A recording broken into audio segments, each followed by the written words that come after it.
Kakatuklas lang ng Iran sa pinakamalupit na paraan na darating din ang oras ng paniningil. Binuksan ni Trump ang pintuan ng impyerno laban sa rehimen ng Iran. Alam mo yung kasabihang, kung ano ang itinanim, siya ring aanihin.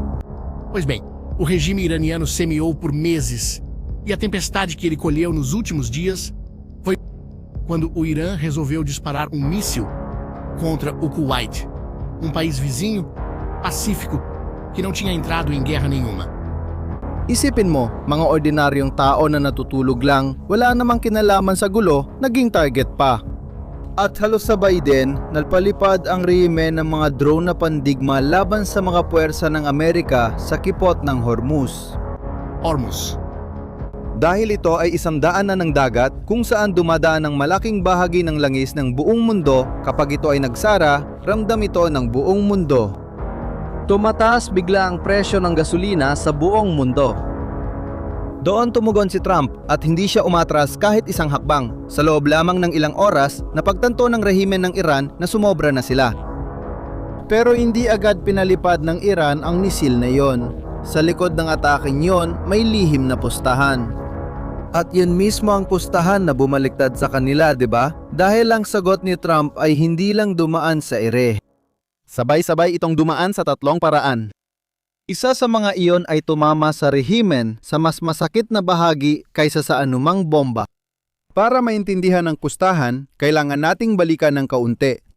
Ilang buwan nang hindi natigil ang digmaan sa pagitan ng Iran at Kanluran. Nagkaroon nga ng tigil putukan, pero marupok ito. Tinaya lang ito ng manipis na sinulid at halos linggo-linggo ay napuputol mula sa magkabilang panig. At doon mismo sa gitna ng mahinang tigil putukan na yon, gumawa ng kalkulasyon ang rehimen. Tumaya ang Iran na kaya nilang mang-udyok ng hindi nagbabayad ng kapalit. Tumaya sila na ang Estados Unidos na abala sa pagsubok na makipagkasundo ay titiisin na lang ang isa pang pang-udyok para lang hindi masira ang tigil putukan. Napagkamalan ng rehimen ang pasensya na kahinaan, kaya heto ang malagang tanong sa buong video na ito. Ano ang akala ng Iran na makukuha nila dito? Nakuha nila ang kabaliktaran ng inaasahan nila at ang unang putok ng pustahan ay tumama sa hindi inaasahang lugar. Isang misil na tumatawid sa langit papunta sa direksyon ng Kuwait.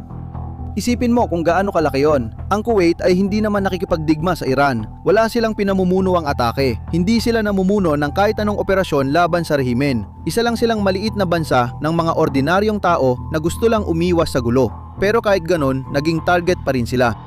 Nagawa ng depensa ng Kuwait na pabagsakin ang misil bago pa ito magdulot ng trahedya. At walang namatay. Pero naiparating na ang mensahe. Kapag ang rehimen ay nagpapaputok laban sa kapitbahay na wala namang ginawang masama sa kanya, ipinapakita nito kung ano talaga ang layunin niya. Hindi ito aksidente ng digmaan, isa itong desisyon. At naintindihan ng buong Golpo ang mensahe. Kuwait, Qatar, Saudi Arabia, United Arab Emirates. Sunod-sunod, kinundena ng mga bansa sa reyon ang pag-atake. Lahat sila ay tumingin sa misil at pareho ang iniisip. Baka bukas, sunod na ang lungsod ko. Pero habang nagmamadali ang Kuwait na harangin ito, ang kalangitan sa ibabaw ng Golpo ay napuno na ng isa pang banta. Mga drone. Nagpakawala ang Iran ng ilang drone patungong puwersa ng Amerika malapit sa kipot ng Hormuz. At hindi ito mga laruan, hindi. Mga attack drone, ang mga iyon na may dalang pampatay, lumilipad papunta sa mga base kung saan may mga sundalong Amerikano na totoong tao. May pangalan, pamilya at naghihintay sa bahay ang mga tao. Isang drone lang ang makalusot, maaaring mauwi ang gabi sa kabaong. Akala ng rehimen ay mahuhuli nila ang mga Amerikano na hindi handa. Hindi nila nagawa. Alerto ang puwersa ng Estados Unidos. Minomonitor bawat galaw at pinabagsak ang mga drone bago makalapit sa target. Pero hindi lang depensa ang sagot. Pumunta ang mga Amerikano sa pinagmula ng banta at tinarget ang control center sa loob mismo ng Iran kung saan kinokoordina ang mga paglulunsad. At malinaw ang mensahe gaya ng bigat nito. Bawat drone na lilipad ay makikita, susundan at pababagsakin.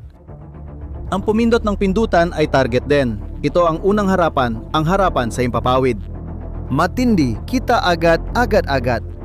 Pero ang pagpabagsak ng mga drone ang pinakamaliit na bahagi nito. Ang tunay na yumanig sa rehimen ay hindi gumawa ng ingay. Dahil habang ang mga misil at drone ang laman ng mga balita, tinarget ng Estados Unidos kung saan pinakamasakit. Sapra, inilagay ng Departamento ng Tesoreria ng Amerika sa listahan ng mga sanksyon ang isang estruktura na mismong Iran ang lumika para kumita sa kipot ng Hormuz. Ito ay sa pilitang singil sa pagdaan. Ibig sabihin, naniningil ang rehimen sa mga barko para payagang makadaan. Natuklasan ng mga Amerikano na konektado ang makinang ito ng pang-ingikil sa Revolusyonaryong Gwardya, pinakamakapangyariang armadong sangay ng rehimen, kaya pinatigil nila ito. Mga bangko, mga kumpanya ng siguro at mga kumpanya ng pagpapadala sa dagat. Binalaan ang lahat. Mula ngayon, ang pagbabayad sa sapilitang singil ng Iran ay may parusang Amerikano kaya nagkakaroon ng tunay na pinsala. Dahil ang rehimen sa Iran ay umiikot lang sa isang bagay. Pera para pambayad sa milisya. Pera para pondohan ang kakampi. Pera para suportahan ang makina na nagpapanatili sa rehimen na matatag sa loob at labas ng bansa. Tingnan mo, pwede mong pabagsakin ng drone pero gagawa siya ng bago. Pero kapag pinutol mo ang pera, titigil ang makina. Hihingi ng bayad ang milisya, hihingi ng pondo ang kumander, iiwas sa panganib ang barko at mawawala ang kumpanya. Sinisira ng misil ang gusali. Pero ang isang maayos na ipinato na parusa ay sumisira sa kakayahan ng rehimen na magpatuloy sa pakikipaglaban. Kasama ko, hindi ang general ang nagwawagi sa digmaan. Ang nananalo ay yung nagbabayad ng sahod ng general. Kapag tinanggal mo ang bayad, ang buong hukbo ay nagsisimulang maghiwa-hiwalay mula sa loob. Mayroon talagang lumang lohika dyan. Ang umaasa sa banta para makuha ang gusto niya, darating ang panahon na ang banta ay babalik sa kanya. Kaya nga ang prenteng ito, ang tahimik na prente, ang siyang pinakamasakit. At hindi lang ito tumigil sa pera. Sa parehong oras, mahigit 1,000 kilometro ang layo, hinahabol din ang network ng rehimen sa ibang bansa. Sa Lebanon, binomba ng hukbong panghimpapawid ng Israel ang gusali sa timog Beirut, isang lugar na kilala sa presensya ng mga armadong grupong konektado sa Iran. Ang target ay isang lalaking pinuno ng estrukturang misil na konektado sa Revolusyonaryong Gwardya na nagpapalaganap ng kapangyarihan ng rehimen sa labas ng kanilang bansa. Hindi naghintay ang Israel sa bagong rocket attack, agad nilang inatake ang mga lider na natukoy nila. Tingnan natin ang buong larawan.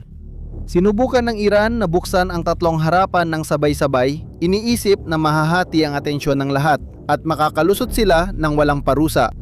Nagpaputok sila sa kapitbahay, nagpalipad ng drone laban sa Amerikano at patuloy na sinuportahan ang network ng misil sa Lebanon. Sa bawat harapan nakatanggap silang ang sagot, sa ere na intercept sila. Inatake at nasakal sila sa sarili nilang teritoryo. Hinabol sila ng kanilang network sa labas. Ang akala nilang walang gaganti ay bumagsak agad sa ilang oras. May isa pang huling bahagi sa kwentong ito at ito ang pinaka-nakakainis para sa rehimen. Hindi nasayang ang lahat ng presyong ito dahil may malinaw itong layunin. Sa gitna nito, may isang mesa ng negosasyon na inihahanda. At gusto ng Iran na makarating doon ng matatag. Gumagawa ng hinihingi, humihingi ng kaluwagan at pera. Bawat drone na pinabagsak, parusa at dagok sa kanilang network, nagbago kung sino ang namumuno sa mesa. Ang totoo, gusto ng Iran makipagnegosasyon ng patas. Nalaman nilang wala silang kakayahang gawin yon. Iyan ang malaking pagkakaiba.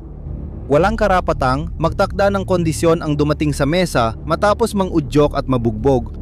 Binabawasan lang niya ang laki ng sarili niyang lugi. Kaya nananatiling totoo ang kasabihang ang nagtatanim ng hangin, bagyo ang aanihin. Ilang buwan nang naghasik ng banta, takot at pang-uudyok ang Iran. Akala nila hindi darating ang anihan.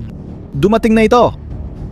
Gusto ng rehimen ipakita ang kapangyarihan nito, pero sa huli lumitaw lang ang mga limitasyon nito. Hindi pa rin tapos ang kwento. At dito ka napapasok.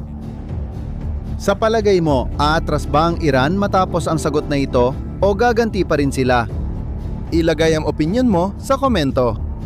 Dahil binabasa ko ang bawat isa, Kung nakatulong sa iyo ang video na ito para maintindihan kung ano talaga ang nangyayari, i-like mo ito, i-share mo sa kakilala mong kailangan itong mapanood at mag-subscribe ka sa channel para hindi mo ma-miss ang mga susunod na analysis. Magkikita tayo sa susunod.